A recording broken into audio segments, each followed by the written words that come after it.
Good evening, everyone. I'm I'm Ranon Ranon Thomas Thomas, from Keep Keepers Us Connect Connect Goa, Goa, your your host host for for this this evening, the the 15th 15th day day of of the Summit pre-summit webinar webinars leading leading up up to to the New Earth Summit in in November, November, the the second second edition edition of of India's India's first first integrated integrative summit summit on on solutions solutions to to our our problems in health, health, food, food, farming, farming, and and environment. environment.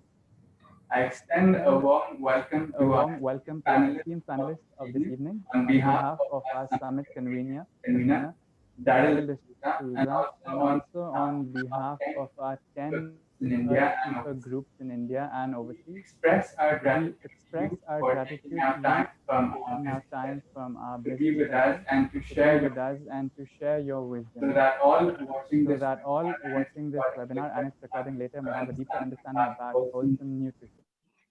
Our topic for today is, are seasonal and local foods enough? I will start with introducing our panelists to the audience. Nestor Rangel. Nestor Rangel is a former electronics engineer from Bombay who worked in most states of India and is now full-time into organic farming since 2008 and runs his own farm where he has dairy goats, 700 mango orchards, and a big cashew orchard. His main interest is community farming, which he started in Santo Estevam, and he is doing it in other villages too. It is to stop the rampant encroachment of our agricultural land in Goa. Darryl D'Souza. Darryl D'Souza's reversal from 14 years of sickness to a state of complete well-being within just 1 year of using integrated natural therapies is a story that has inspired millions across the globe lead healthier lives. His book, Become Healthy or Extinct, on curing chronic illnesses with integrated natural therapies, finds readership in close to 200 countries. Darryl does several disease reversal workshops as well as spiritual workshops all across India, and he has also served a 5 year term as the Secretary of the World United Doctors and Healers Association. He hosts platforms and events for doctors, healers, and therapists to work together and has curated and convened 4 body, mind, and spirit healing conferences. Darryl is also an organic farmer, an environmentalist, a TEDx speaker, founder of the Earth Keepers Connect, ambassador of Vegan Nation, convener of the New Earth Summit, and a speaker at the World Parliament on Spirituality. Peter Fernandes. Around 9 years ago, Peter Fernandes and Rosie Harding started growing their own food. Since then, they have been hooked on all aspects of practical homesteading, whether it's to do with growing food, cooking it, preserving it, or just bartering it. They have immersed themselves in the lifestyle and revel in all that it offers. They have a particularly keen interest in topics like restoring and nurturing soil, developing regenerative practices that heal the earth, conserving groundwater, mindful animal husbandry, the nutrition aspects of the food they grow. It's really a long list. They've also done extensive work on developing a basket of sound fundamental practices and a selection of plants that they believe will benefit every person new to the practice of growing food. They've been they've long been proponents of growing local and locational appropriate crops and eating seasonal produce. So here is our first question for the panelists. Is the range of locally produced Produce plant plant foods as per season nutritionally enough. Coming from a standpoint of health and nutrition, uh, I have always felt that a wider range of nutrients is something that we should aim for, and also that food should be organic, local, and seasonal, because it balances, the entire energy of, you could say, a city or a state, where you have the five elements of, earth, water, fire, air, space, of your entire environment, blending with and supporting certain balance in that space. And of course, bigger balances are of the land. People come in and go out. That doesn't change much of the land equation of all of these elements. So though I have tried to, stick to this principle, especially in Goa, I have found out, for example, now in the rainy season, that I, the traditional farmers over here, they um, are growing, of course, mostly in open fields. So there are certain crops which have small flowers. From small flowers you get vegetables, um, and those are not growing in the rainy season, and that's a natural cycle. But so there was a limited amount of vegetables that are being sold in the market here. Of course, things like paddy or lentils and all, they are uh, typically, grains are grown in the rainy season where you have big open fields and you just have the rain that comes in, the grass grows, and then after that it's harvesting time, probably in September, October, and some people in farms in Goa already harvesting. They started harvesting paddy. So these grains and, for example, grams and beans, they grow in the rains, and then after that you harvest, and they can be stored for the entire year. So you have that kind of food support from grains and lentils throughout the year. But I saw that there's a lesser range of fresh vegetables growing, and I grow some vegetables around my house and on my ancestral plot too, and also at a greenhouse at our center close by. So trying to get the maximum number of nutrients, I kind of put a transparent plastic sheet and covered all my growing spaces around my house. And that, of course, prevented the rain from falling on small saplings that were growing. For example, I was growing all of the gourds, whether it is ridge gourd or bottle gourd or cucumber or sponge gourd and bitter gourd. So some of those flowers, for example, the bitter gourd flowers, they're pretty small, and the Goa raindrops are so heavy and they bash up most of it. So under a cover, and because it's a plastic cover, it allows sunlight to come in, whatever sunlight you get in the rainy season. So I managed to grow a wider range of vegetables at my place, not on my ancestral plot, which is open. There I'm just growing the season groundnuts and sweet potato that we'll harvest in October. So what I did is a little bit of change of the environment and to get a wider range. And that is for a better range of nutrients. So that's what I have done. I've been doing this since the last 3 years. And I do that because, to get a better nutrition and this range. So I would like to get the views of our other panelists also on what they feel about, growing in season. Okay, see, I am doing organic farming now for the past 7 or 8 years. I'm into farming for the past 12 years. And from what I've noticed is during the rains, especially in the area where I am in Satari, there is too much of rains and we are hardly able to grow anything. Only some few areas which I've covered and kept where I managed to grow something. And secondly, I've noticed is that throughout Goa, it's only very seasonal that people get a few vegetables. And like there are cucumbers in the rains, maybe some gourds and all that. But after the rains over, it's pretty easy to grow all the gourds like ridge gourd, cucumbers, bottle gourd. It's pretty simple.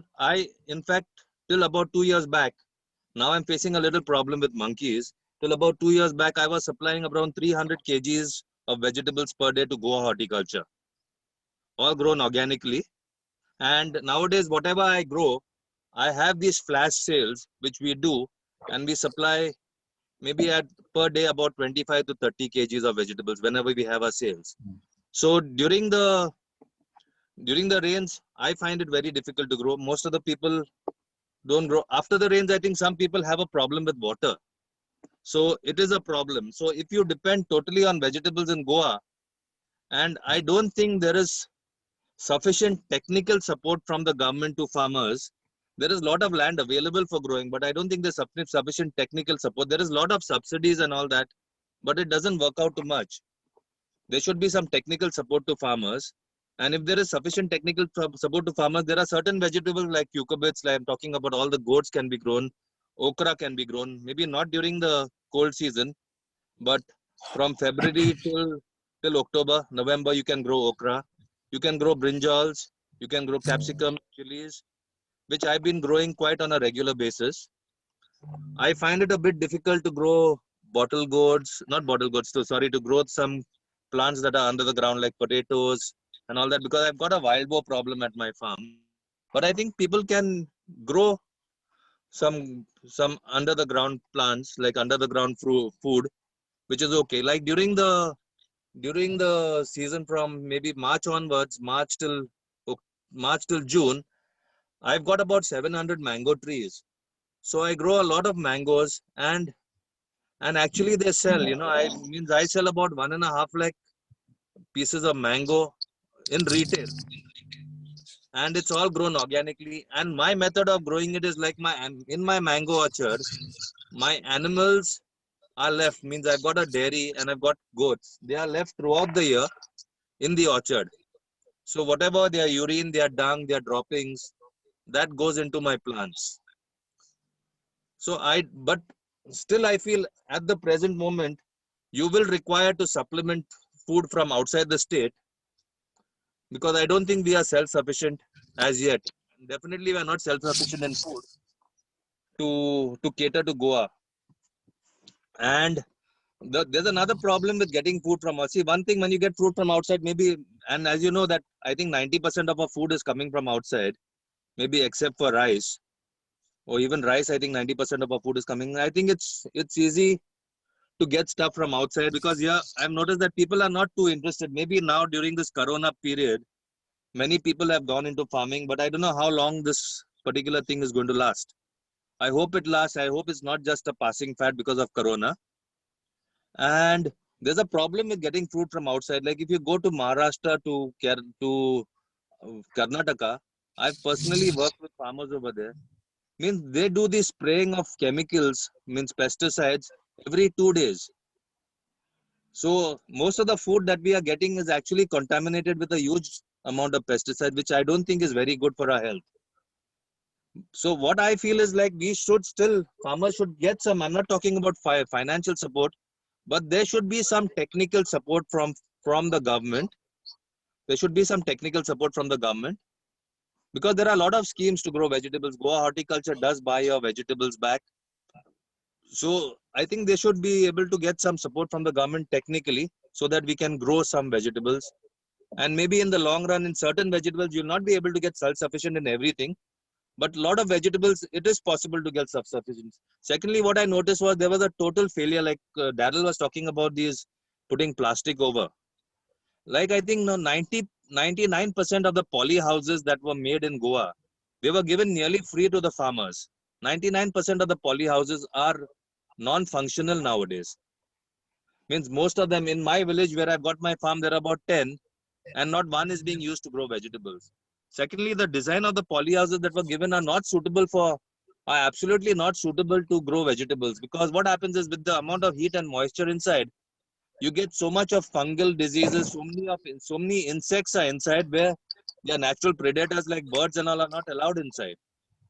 Because I know that in the village that I'm in, Thane, in Sangari, there were people who were growing vegetables, and they were spraying nearly every day, but they were spraying pesticides. And it was a problem. And now if you go to see throughout Goa, I don't think there's anybody, maybe very few people growing vegetables in Goa. So I think so far, I don't think we are self-sufficient in vegetables. There is a long way to go. We require support from a lot of people. We require support from people who are doing it in the fields. In fact, I'll be starting a course, like, where you can grow vegetables practically. You can actually see it. The work is going on. Unfortunately, due to the heavy rains, it's got delayed a bit. But I think I should be online by 1st of December. My work is going on. I'm putting some nets to prevent the monkeys from coming in. So I hope to start some courses so where people can actually learn about farming practically, to see it, to do it themselves, use a tractor, use a plow, use a machine, use a deweeder, use something and do it practically. So I think that should go online by the 1st of December. And I hope the government also takes more interest in giving the technical aspect. Means that there should be some hand holding, just not on the financial side. It should be hand holding in the technical side. So till then, I think till that happens, which is going to take some time, I think we have to eat contaminated vegetables that are coming from outside. Peter, go on, please. All right. Just to refocus on a question, it's essentially, is it possible to actually grow enough local vegetables and seasonal vegetables to sustain us without being reliant on produce from outside Goa? Now, I suppose one question is whether you're looking at this on the individual basis or in terms of the state's reliance on food.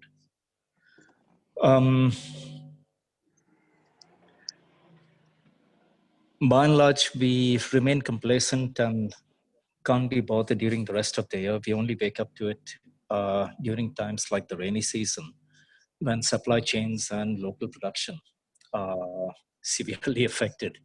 And it's then we wake up and start moaning about how we can't get this and we can't get that. But the fact is, our approach to food has got to be more sensible, it's got to be more long-term, and it's got to take in the whole year, it's got to be more holistic. In the certain knowledge that during a certain time of the year, you cannot grow certain, say, carb-rich, you don't have ready access to fresh carbohydrate-laden produce. All you do is take advantage of the time of summer, which is a great season for producing, say, pumpkins, ash gourds, pumpkins, etc. They keep for a good between 4 to 6 months if stored properly. Root crops like tapioca, sweet potato for that matter, these store for a good long time and treated as something that we need to lay up stocks of for the monsoon would go a long way towards meeting our needs for the different food groups. Quite apart from that, I don't see any shortage of produce per se that is appropriate to the monsoon for Goa. Absolutely no shortage of leafy greens, for example. When you talk about pumpkins and gourds, sure, you might have trouble having the flowers stay on, having pollination happen, having the flowers get fertilized and actually turn into fruit. But largest selections of the pumpkins and gourds, for example, are highly prized for the shoots and tender leaves. And if you just keep harvesting, they keep producing, and that's a huge source of food. It doesn't matter if you don't get a single pumpkin throughout the whole monsoon. You can still eat every single day from just maybe 2 pumpkin plants. There's no shortage of things like basil, of moringa leaves, of sweet leaf, of chaya, xanthosoma, the taros. Goa's home to something like 70 or different varieties of amaranth, for one thing. If you're simply looking at crops that can and will grow during the monsoon, no shortage. If you're looking to get tomatoes and cabbages and cauliflowers every single day of the year, you're going to have a problem. One of the primary, if anything about COVID and the recent unrest with Karnataka and with Maharashtra, etc., the trucker strikes, etc., that we had, has taught us is that we can't afford to be reliant on other states for produce. We have food security of something like 5 days. And that's, in today's political climate, being realistic. This is an untenable state of affairs. It's not like we don't have soil on which we can grow stuff. It's not like we don't have a selection of crops that we can grow. We're simply not doing it. Okay. I think perhaps one big adjustment that we need to make is simply in our dietary habits. We can't insist on having exactly the same menu every single day of the year. If we don't learn to make sure that what we eat every day is appropriate to the season, to the time of year, we're not really going to get very far. Obviously, we're going to keep looking for, with all due respect, talking about having greenhouses, shelter for plants, etc., during the monsoon is, speak plainly, I have to call it a fundamentally flawed approach. Okay, the monsoon and the amount of rain we have has got to be treated as a simple fact of life. And we look to capitalize, you utilize it to capitalize on things that actually like growing in those conditions. Why aren't we growing, say, lotus for the roots and seeds? Why aren't we growing water caltrops or singara, which is a hugely carb and protein-rich food? Why not grow things like kangkong? There's so many aquatic plants, etc., that would very happily grow in flooded fields and so on. Or why are we not focusing on these rather than all the things that cannot survive the heavy beating that the rain gives it here? It's not like the monsoon is a time of scarcity. We see all around us the ridiculous amount of abundance that we have of plants that we don't realize. At the very minimum, a good 20% of the plants that grow with absolutely no trouble are potential food sources during the monsoon. And these are wild plants. But there's no reason to restrict our eating during the monsoon to going foraging in the wild. There's a huge number of crops that do extremely well in the monsoon that we need to start incorporating into our practices and actually incorporating into our diets. And without significant adjustments and without actually being seasonally sensitive, we're never going to have food security. And without picking locationally appropriate foods that are appropriate to the season, again, we're just not going to cut it. Over to you, Darryl. Thanks, Peter. So, yes, though, there are, like, I agree with Nestor that not many farmers in Goa are growing, vegetables. They all go for certain crops that, even in the rains, that are popular in Goa. And one of them is, like beans, what we call orsane. And of course, the other smaller regular. That's not during the rains, that's after the rains. After the rains. That's after the rains. Yeah, okay. So, at least now they are bringing out produce of string beans, for example. And now even the farmers who are in Goa, they are not producing, organic. So we are trying to see that how can more people grow natural and, locally organic vegetables. And I agree with you, Peter, that, not everybody can kind of put this plastic cover or even, now my plastic cover is not entirely a greenhouse, typical environment where, the humidity and temperature and all of that is controlled, because it's just an overhead cover and the sides are open for, air to pass. I guess I'm sorry. I don't mean to interrupt, but I'm simply saying that we need to start treating each changing aspect of each season as an asset, not a problem. Right. Okay. There are things about summer where the heat and the intense sunlight and the duration of sunlight needs to be treated as something that you capitalize on, and you grow crops that are appropriate to that do particularly well then. The lower temperatures in winter, such as it is, that's when you capitalize on those low temperatures by growing things like, say, carrots, if we must, cabbages, cauliflowers, etc., that need lower temperatures to head successfully. That's where we welcome the cold and say, okay, this is what we grow now. Right. By the same token, we need to welcome the water, welcome the rain, and grow stuff that really likes those conditions. It's Yes. the mistake we make is insisting on trying to grow everything throughout the year. And that's just not in my mind sound way to go about this, because we keep treating each of these seasonal aspects that are not all that suitable to the plants that we're trying to grow them as the enemy, rather than looking on how we can better utilize what the primary facet of that, the weather at that time of year is, and seek to capitalize on that. We've got to be using these things to our advantage, not trying to fight against them and guard against them. Because every time we have a monsoon like we had this year, the mere fact that we had so much rain every single day, a huge paucity of sunlight. So even if you'd grown on the plastic, the lack of sufficient sunlight was simply meant that whatever we produce would be nutritionally challenged. Right. It just won't do as well.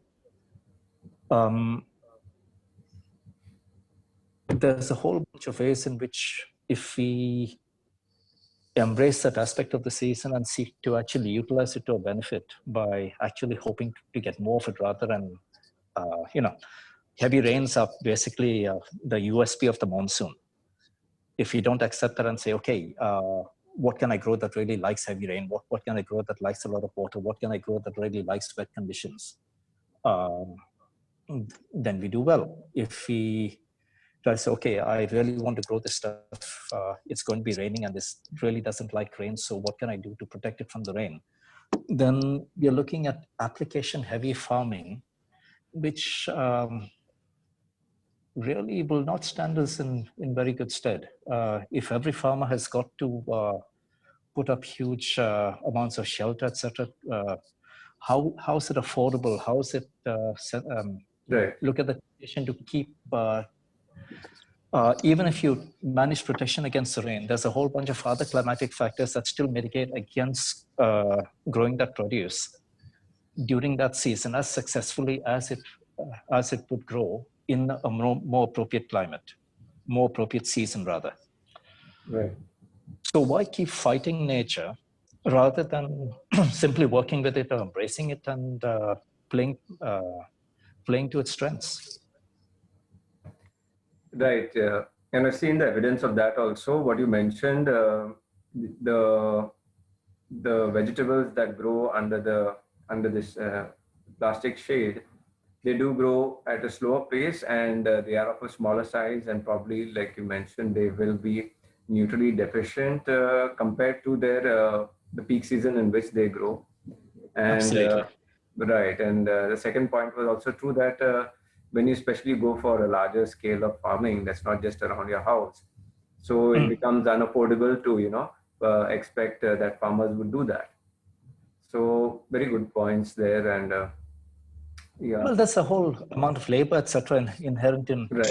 you put up the shelters, and then when the summer comes, you got to take it down. Or why there's deterioration, wear and tear, there's all the plastic, etc., that we discard into the environment. Essentially, we are then engaging in practices that actually poison the environment and severely degrade the quality of the food that we're seeking to eat. And at the end of the day, the Earth Summit, I'm going to assume, has got to be primarily against improving our quality of health by seeking to adopt practices that are regenerative, both for the Earth and for ourselves.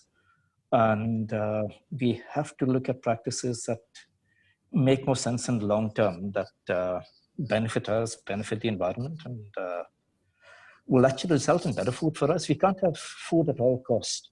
See, the whole thing about growing in greenhouses at a time that's not appropriate simply means that we are able to have a menu that we can order from or eat from throughout the year. But is that really the best thing? Should you actually be able to eat a cauliflower every single day of the year? Our lives not richer and healthier by actually being able to, by sticking to eat the produce that is that grows best at a particular time of year. So we know that, okay, number one, it grows locally when you don't have a huge amount of food miles, etc. The simple fact of it being harvested that much closer to ripening means that it's loaded with so much more actual nutrients, so much more nutrition and so many more nutrients, sugars, acids, etc. than is the case if it comes from the neighboring state. Because to fill up a truck from a state away, 2 states away, they've got to harvest the stuff while it's significantly underripe. And as soon as you harvest it, that's the end of the flow of nutrients into that vegetable or fruit. Now, in the 5 days to 10 days to 2 weeks that it takes to actually reach your plate, this produce may achieve the appearance of ripeness, which at the end of the day is also a function of time and aging. But strictly speaking, we want our ripeness to be the product of nutrients supplied by the plant to that fruit or to that vegetable so that it's actually reached optimum ripeness on the plant. We then eat it, we get the maximum benefit of, we're actually eating healthy food. But if what we're eating has been actually plucked 2 weeks ago, remember that each fruit or each tomato, each carrot, each whatever, is still a living organism. Its cells are alive. They are engaging in a whole bunch of living processes to simply stay alive, to breathing, exchange of fluids, exchange of gases, etc., which takes energy. It's really energy intensive. These processes need to be fueled. Where does that energy come from? It cannibalizes whatever is present in the fruit at that time, at that point in time, from that point in time. So by the time it actually reaches you 10 days later, whatever nutrients were present in that half-ripe bit of whatever has been utilized to actually bring the seeds to maturity and to keep the rest of the fruit alive until then. How much nutrition is actually left for you by that point? You're right, Peter. Peter, you're right in a way. What I'm trying to say is, see, in Goa, yeah, I don't think anybody is actually growing on a commercial scale. Like how, no reason. like, I don't think anybody is growing sufficient amount of food that is going to. And I think we need to start. You're absolutely right. You are absolutely right. We need to start with whatever we can do. Means if you start getting into the too technical aspects of growing food, it's going to be very difficult for a start. What do you mean by technical because aspects? of the thing, I'll tell you, even now at the moment in Goa, we are importing about 10 crore worth of rice every month. Okay. So at least we can start out first thing, like in the rains. Rice definitely grows in heavy rainfall. Sure. I think we should start getting self-sufficient in rice. Unfortunately, what is happening is most of our rice that we grow over here is being exported to other states. And how is it being exported? Like the farmer, the agent that buys it from the farmer is paying just 12 or 13 rupees. Whereas 7 rupees is getting subsidized, being a support price of 20 rupees, 7 rupees is getting subsidized by the government from our taxes. So basically some dealer, somebody is making money at the cost of the taxpayers over here. Absolutely. So, and what are they paying for? What are taxpayers paying? That this very same paddy is going to the other states. I'm saying 90% of the paddy is going to other states. So what I'm saying is that let us start with something. Don't go into too technical things like in the slopes, on the slopes, like in many places, you can grow vegetables, you can grow something. There's nothing technical. I'm actually saying the opposite. Relying on technology, on artificial shelter, etc., is basically people are hardly growing anything. We should be starting to grow. You go to see, it's hardly any percentage of. There's hardly anybody growing anything. Unfortunately, in Goa, absolutely right. Agriculture is not a subsistence for a people. It's not subsistence for a people. This like you go to Maharashtra, you go to Karnataka. If a person's field fails, unfortunately, like today, my workers, they had grown soybean in Buldana district. And there's heavy rain over there at the moment, and they have lost their crop. And that fellow was virtually crying. He's saying, "What do I do?" It doesn't happen in Goa that way. So that's the one of the reasons why people are not going to it. It's not a livelihood actually. For most of the people, it's not a livelihood. Like in Sattari, All the fields are lying fallow throughout the year. There is a wild animal problem. The only crop that we take in Sattari on a large scale is cashew. Like throughout the year, cashew, you start your cashew, means you start cleaning your fields from maybe December, and the cashew season lasts till about May to the mid of May. After that, people are free and nobody grows anything. There's hardly any paddy being grown, nothing is being grown. So people actually have become complacent in Goa. I don't know how some of them have got government jobs or what, but frankly speaking, practically I've seen people are not growing sufficient food for themselves. And I don't think we'll be self-sufficient for quite some time till our attitude changes towards food. Now we know we are getting food from, we have got absolutely no food security. If there is a storm, if there's floods, you see vegetable prices going to 120, 130, 150 rupees also. And there's a shortage of veg, and we are basically at the moment, we are eating nonsense. We are eating pesticide-laced food, which is actually very bad for our health. Yep.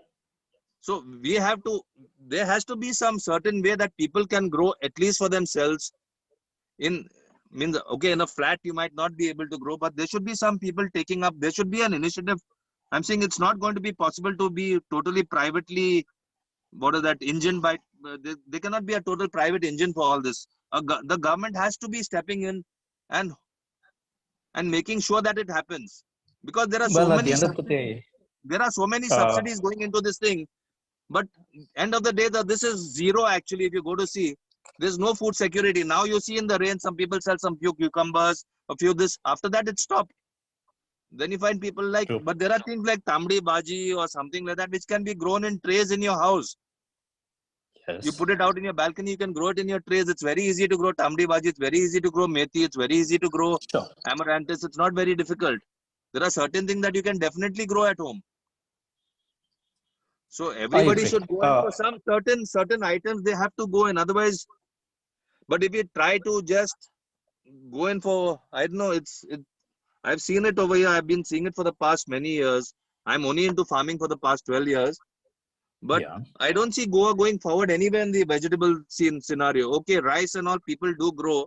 But unfortunately, they are not growing. They are keeping just a little for themselves. And most of the rice is being sold to the agents like Goa Bagedar or whoever, who in fact send it forward to another state. You're absolutely right. Now, that's a bit of a long conversation itself. It has to be a policy decision from the government that a farmer, like if you're taking a subsidy, you should be able to show results. Because I know that nobody comes to check what you're doing. Like the subsidy is given to you. If I might interrupt, Nestor, as of right now, let's leave the government, what the government should and shouldn't do aside for the moment, because that's a separate matter. First, the question is what can be done, whether it's the government or the individual or groups of people or small farmers, big farmers, whatever. Are there options? Are there crops that can be grown? Is there a sufficient number of crops to provide us with the nutrition that we're looking for? Are there answers within Goa, or do we have no option but to look outside? From what I've seen at the moment, I have not seen any answers in Goa. I've not seen anybody doing, like I've tried doing on a larger scale vegetables. When you're doing vegetables on a larger scale, see, like if you see most of these places, Belgaum or Karnataka, where they are selling, it's a family that is growing. You know, they don't hire too much of labor. It's a family that is growing everything.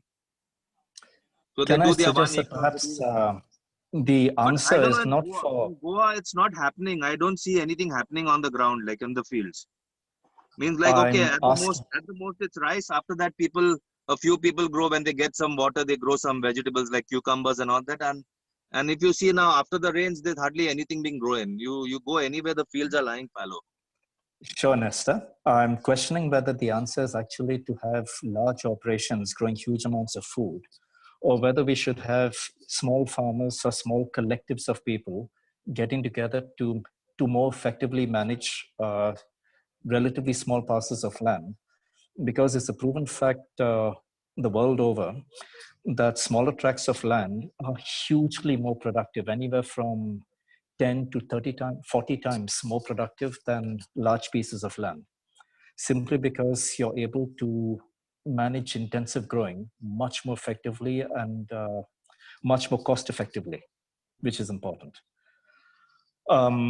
If we stick to essentially looking at monocropping approaches, because we are trying to manage huge production by small numbers of people, you're kind of doomed to failure, I'm afraid. What we desperately need is for more people to actually get into this, for more people to get involved, for more people to realize that they have a vested interest, that they need to have a huge stake in this.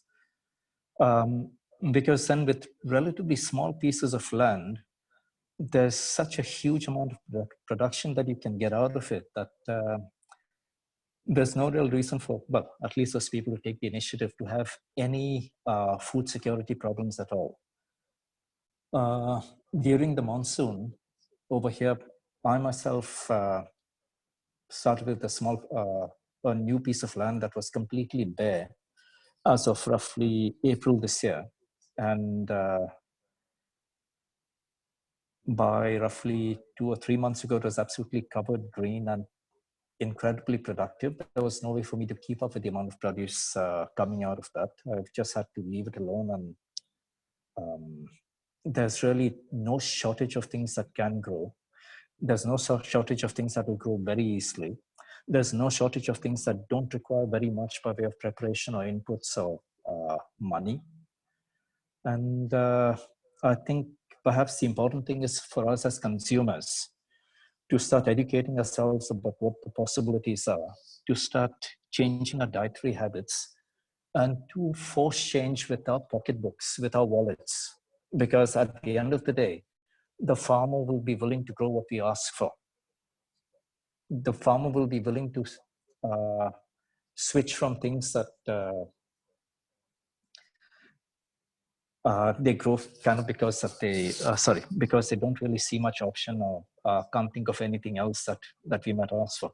If we simply start asking for the things that are seasonally appropriate, if we start asking for the things that grow here with no problem, then we're giving them incentive to actually supply us with this stuff. If we keep asking for tomatoes in the rains, if we keep asking for onions in the rains, it's not going to be a happy state of affairs for anybody. Can I ask you guys this? I assume you've been shopping for tomatoes and onions throughout the monsoon. What's the quality of produce been like? Have you been finding, say, tomatoes that are actually ripe, that aren't red outside and hard and yellow inside? Yeah, that's right. Does anything about these tomatoes strike you as satisfactory produce? Do you think that's nutritionally beneficial to you in any way at all? Why the hell are we insisting on having this? There are so many alternatives. Why aren't we eating those? In the monsoons, if you don't already have onions stored that we purchased in the summer to take us through the monsoons, why don't we look at eating onion greens and garlic greens, which grow with no trouble at all? We just keep cutting and harvesting and eating them. They give us the same zip and zing as an onion bulb or garlic bulb, but they will grow in the monsoon with no trouble. We won't get bulbs, but at the end of the day, we're looking for the sulfurs, etc. They give us the flavors of the alliums. And why do we not switch to this? Why don't we take a more intelligent, more considered, more concerned look at how nutrition works, at what the food options are, at whether we actually limit it to only insisting on the stuff that we ate in summer, that the stuff that we're looking forward to eat in the winter, and insisting on getting that during the monsoon as well. Why aren't we looking at more seasonally appropriate produce? Very right, Peter. So at least in the case of Goa, I'm not really aware at the state level or at any, board or information level, at the government or any public body here, is there, I've not come across Actually, anybody. Darryl, can I interrupt for a minute? Yeah. Actually, I remember the CM just recently giving instructions to each of his zonal agriculture officer that each person, each of the officers under him or her should be able to at least get 10 farmers to start growing vegetables. I'm not saying go in for everything. Just start growing something that grows in that particular season. But sadly to say, I don't think it's happened. Now this is about 4 or 5 months back. I don't see movement on the ground. we really have to stop talking about the government. Let me ask you this: No, how much does it's not Pramod going to Sawant? happen, No, no, Peter. Nestor, Peter, it's let me not going ask to you. happen without their help. The government is not them. Government is us. Government is meant to be a participatory exercise. The government isn't No, I faceless. understand that. I understand, but I'm No, no, talking hang on, on the hang on, practical hang on. level. No, no. On the practical level, Nestor, it's very simply this. Who actually knows about growing vegetables? You, Nestor Rangel, or Pramod Sawant? Even whoever the hell is holding the portfolio of agriculture right now, does he know more than you? Who's actually more qualified to educate people about what should and shouldn't be grown, how it should be grown, whether it should be grown? You see, actually, I'm talking about the whole Is state it? on a No, whole. no, See, we have Nestor, got a dedicated no, agriculture department. Nestor, yes, We have got a dedicated, I'm talking we practically, do. Peter. We have got a dedicated agriculture department. I understand Who is that, not but the whole doing the point work. is, Actually, I feel we should, if it's not happening, we should stop the not doing the agriculture work. department, because all the only work they are doing is give us subsidies. Yeah, Nothing let me else. make a point that we are taking Nestor's point. Of course, we agreed and we have seen the evidence that the state is not doing anything. So, agreed to that. Now, I think Peter's talking about what we can do. So, let's talk about what we can do. And are we set up or are we creating any information center or resources for more of our farmers to, grow vegetables? Yes, Peter. I'm very conscious and mindful of the fact that we need the state and we need the resources of the state to actually get somewhere, to gain traction and to be able to have the necessary reach. But we also need to be mindful of the fact that people holding, people in decision-making positions, people in positions of authority, don't get there because they are qualified to be there, because they have the knowledge. They're simply elected to that position. Okay, the chief minister of the state is not actually qualified to make decisions that will that are well thought out and that will actually be beneficial to us. He just doesn't have the knowledge. The minister for agriculture, same thing. Okay. Yeah, so however, there's a whole bunch of people who do have the knowledge, but at the end of the day, if we don't actually make the effort to figure out how to collate that knowledge, how to present that knowledge, how to share that knowledge, how to disseminate it, we can't then keep pointing fingers at the government and at the state and bemoaning the fact that they aren't doing anything worthwhile or sensible or useful. They're not equipped to do so right now. There has to be a concerted effort to actually look at collating the knowledge, at presenting knowledge, sharing the knowledge, and get it to the quarters that matter. That's right.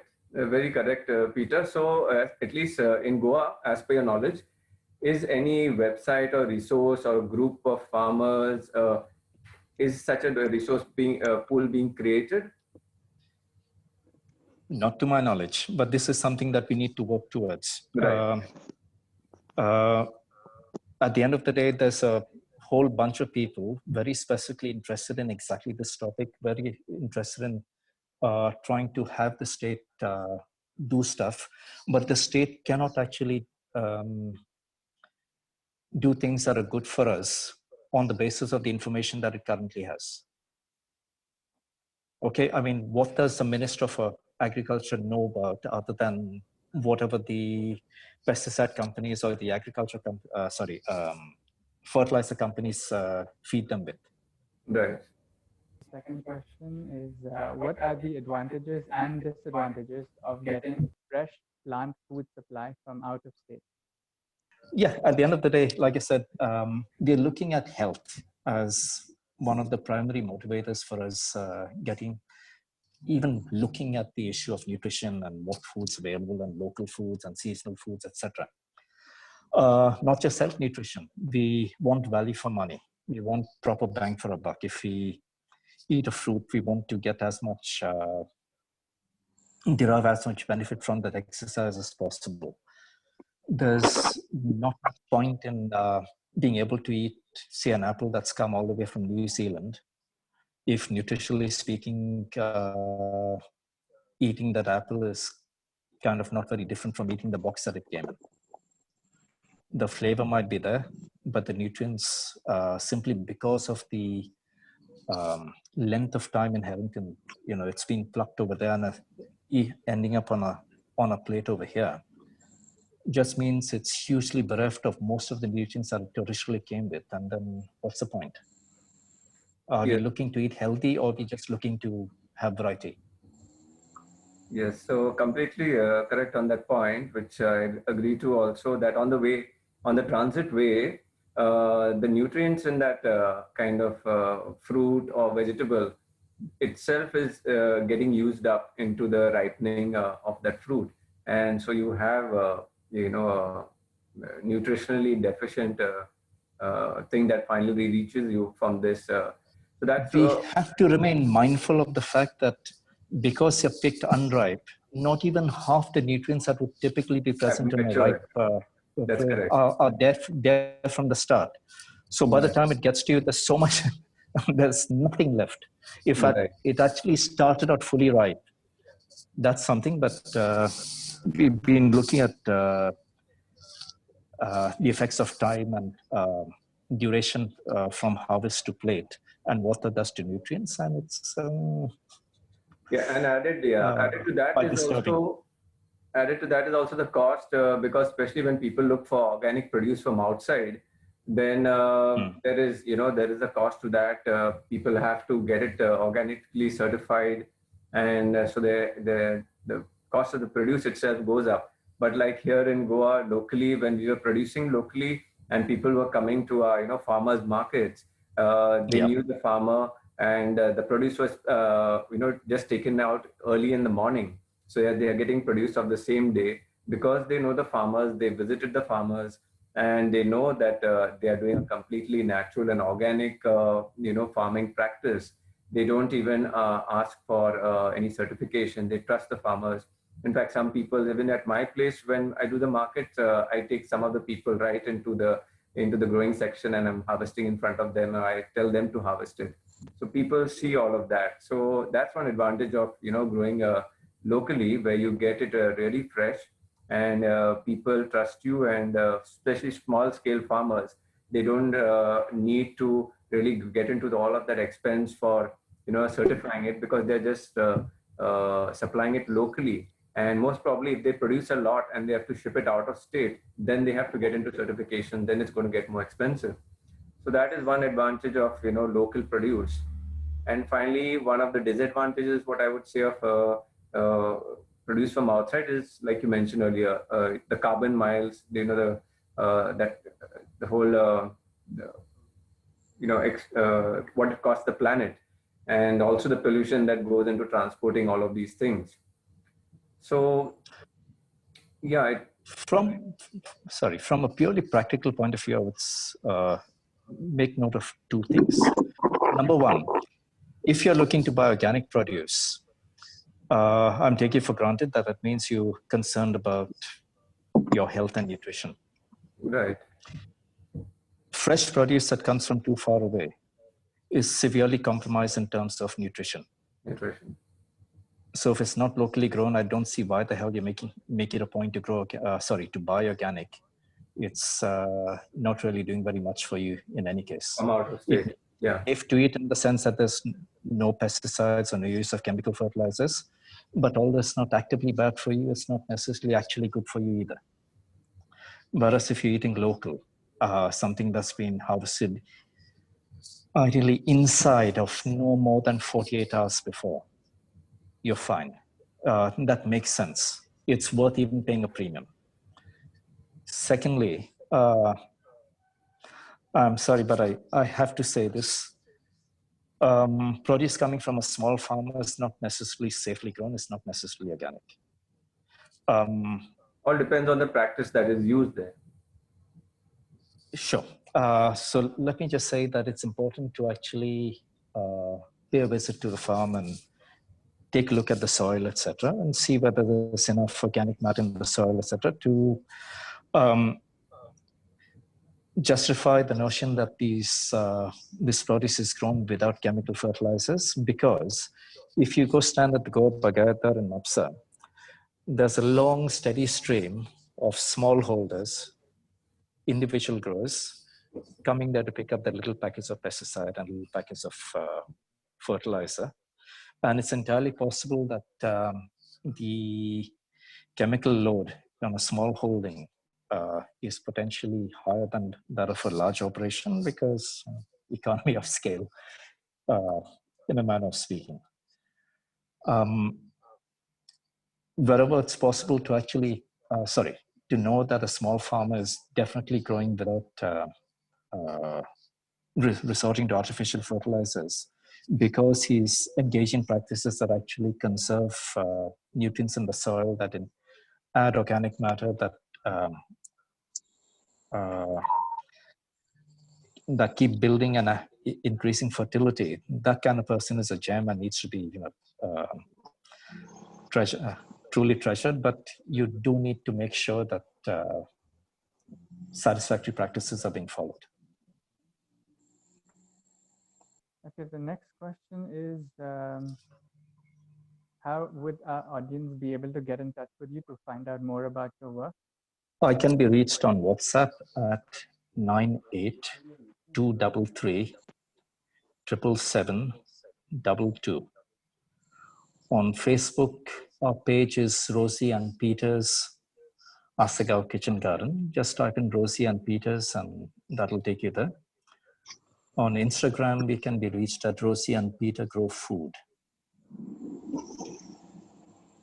Again, just type in Rosie and Peter and you'll find it, ROSIE. So to find me, you can go to my website, darryldesouza.com, and there you will find some of our links and groups.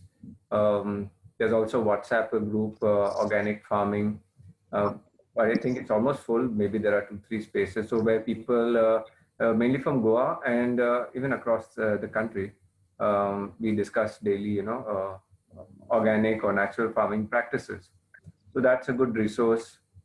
And we on Facebook, there is, I don't know if Peter mentioned, there's Permaculture Goa that Peter's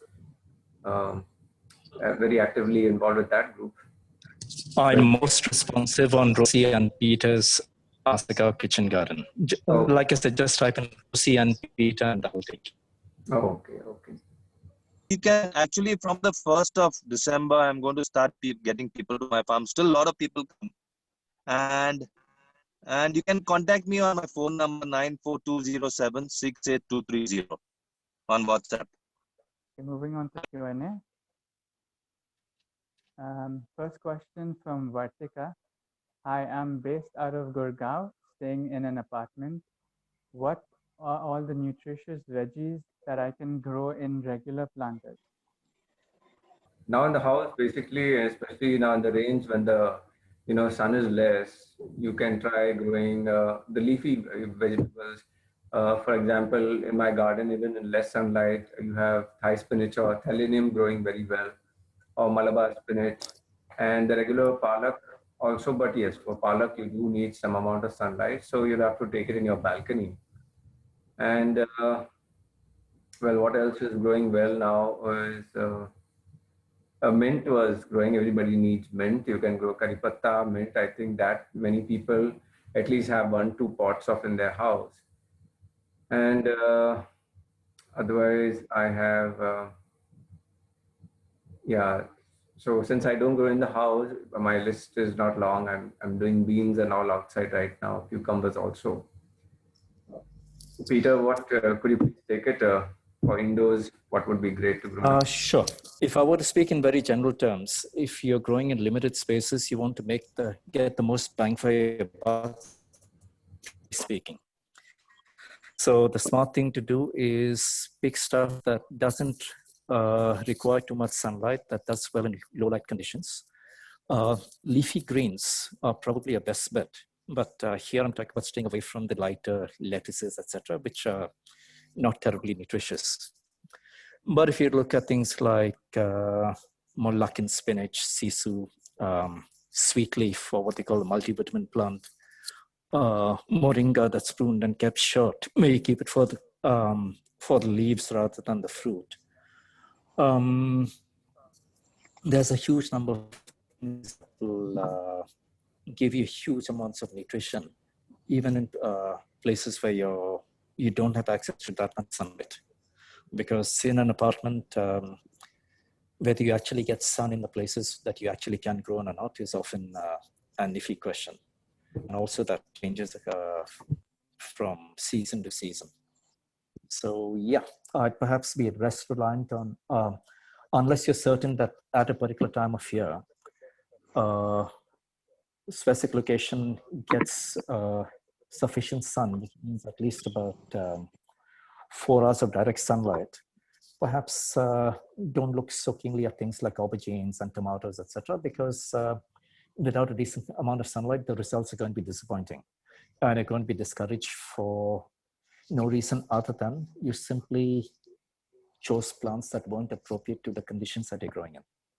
But if you just keep this in mind, you should have absolutely no trouble growing loads of food. Actually, indoors, you can grow a lot of, like Peter was already saying, like, I think palak, red amaranthus, green amaranthus, they are powerhouses of lots of nutrients. And they're pretty easy to grow. You can just grow it with a decent amount of sunlight, and they grow pretty well. And if you want like some outdoor plants, like you were saying, tomatoes, brinjals, ladyfingers. Yes, I would agree with Nestor on that. Red amaranth and green amaranth is something that I'm also growing right now, along with what Peter mentioned, the sweet leaf and That grows valerian. very well actually. The multivitamin plant. Yeah, multivitamin plant, and also the Malabar spinach. And then I'm growing some oregano also. That's growing well. The Indian, what do you call it, ajwain. Have you tried kangkong? Because that thing Yes. pretty well. It's just like a weed, just spread. Yes. So I'm growing kangkong too. I have that in the garden. I forgot about that. Yeah. It really spreads like it. There's no this much this to it. Actually, it's quite easy to grow. Yes. Next. Okay, thank you. We can move to our next question from Sharmila. How would a layman know whether pesticides or artificial fertilizers have been used or not?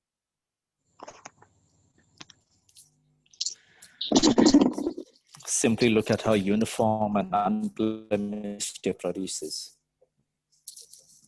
If there's absolutely no sign of any pest attack, either it wasn't good enough for pests to bother eating, or it was too dangerous for them to eat. Yeah. So I agree with those two telltale signs. Now, even as you were talking about tomatoes earlier, Peter, these off-season tomatoes that are coming here, I've seen them. They are not uniformly colored. They have got almost like a orange and spots on the red, and that for me has been even on some fruits. Because how is it usually unripened and artificially ripened? Yeah, so I have literally seen such fruits also when they are cut open, when they are so unevenly colored, and in a very short amount of area, you see you don't see the natural color of the fruit. You see yellow, like for a tomato, yellow and red circles. Yellow at the top. And no Yeah. matter how red it is on the outside, it's never actually juicy and succulent inside. It's always kind of hard and almost corn, like overripe cucumber. Yes.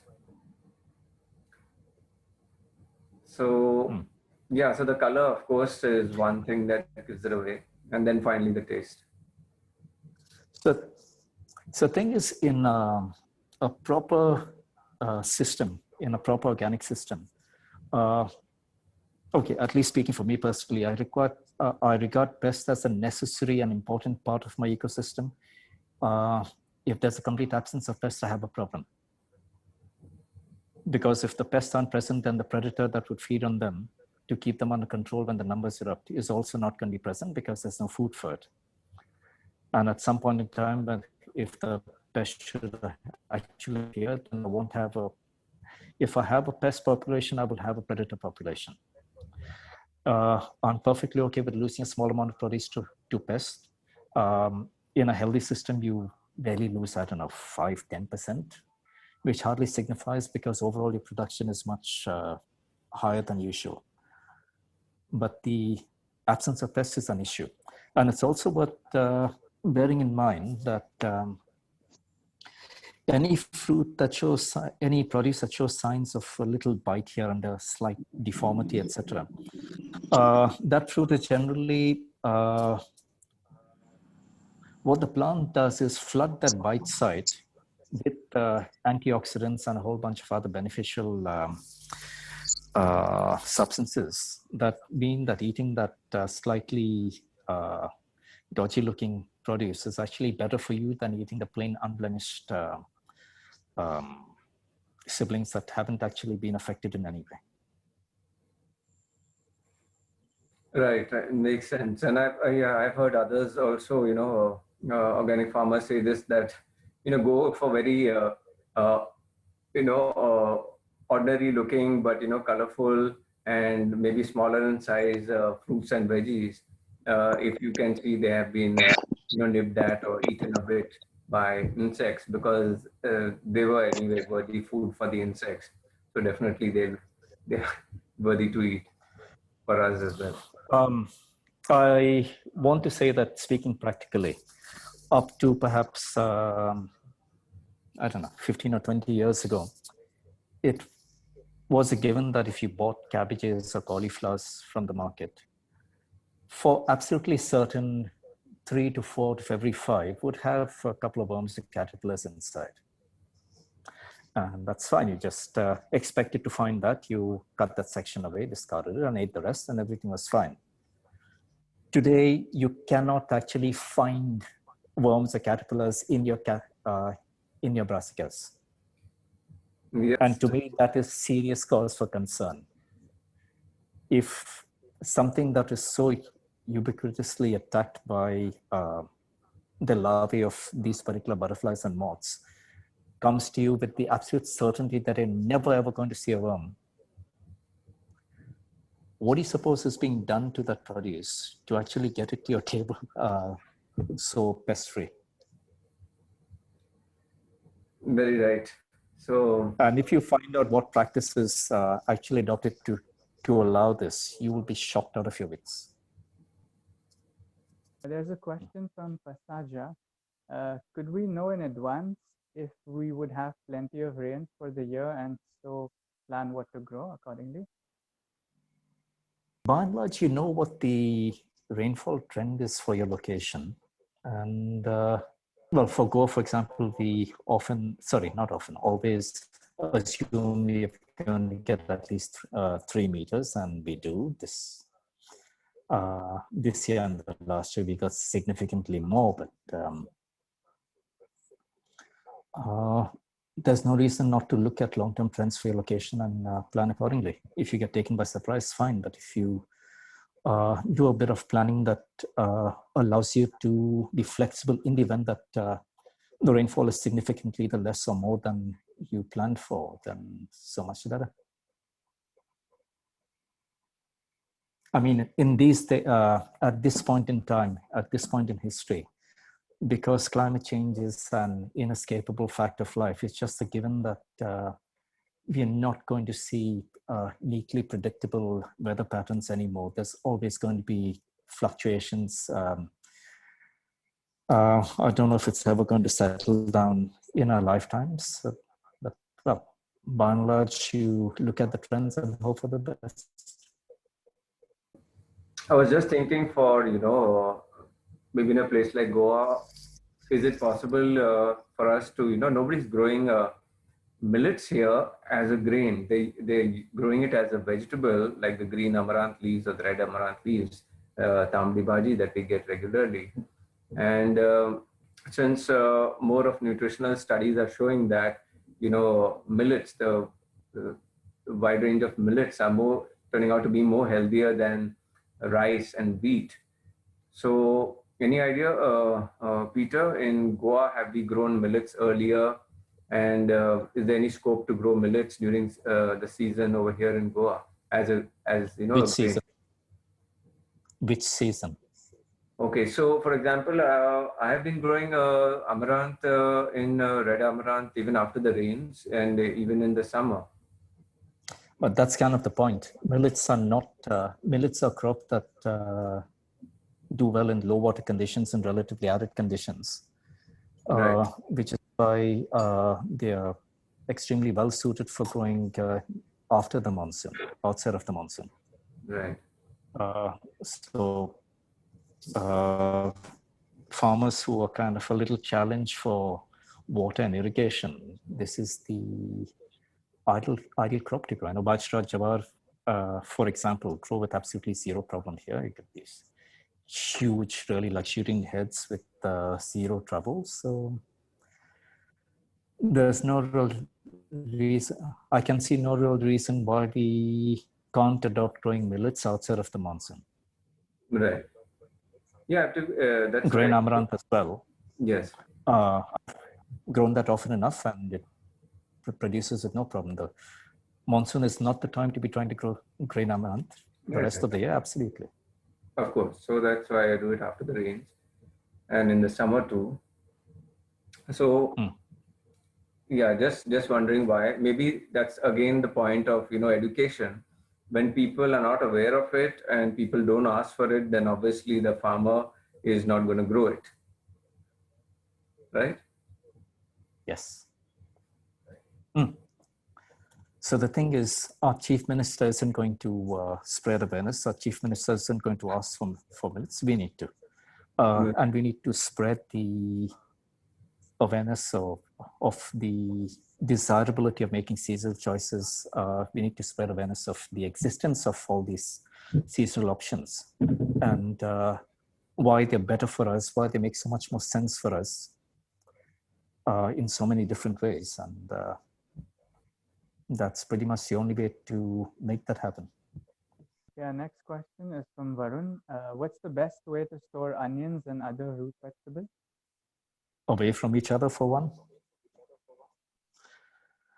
I think a lot of people don't realize that storing onions and potatoes next to each other causes both of them to ripen faster and start sprouting. One thing that's really important to know is they both give off gases that induce the other to ripen faster, and they need to be stored separately. And the other thing is cool and dark conditions, well ventilated. Don't let it get too humid. Thank you to all our panelists for the information shared, and thank you to our audience for being here with us.